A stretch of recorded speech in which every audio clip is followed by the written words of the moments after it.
Cultural বায়োস্কোপে আপনারা উপভোগ করবেন।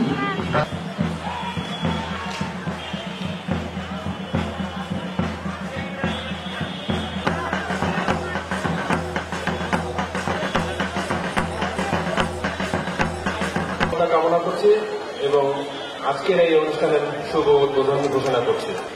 ভারত করে চলতে পারি সেই আশাবাদ ব্যক্ত করছি এবং আমাকে এই আমন্ত্রণ এই অনুষ্ঠানে আমন্ত্রণ জানানোর জন্য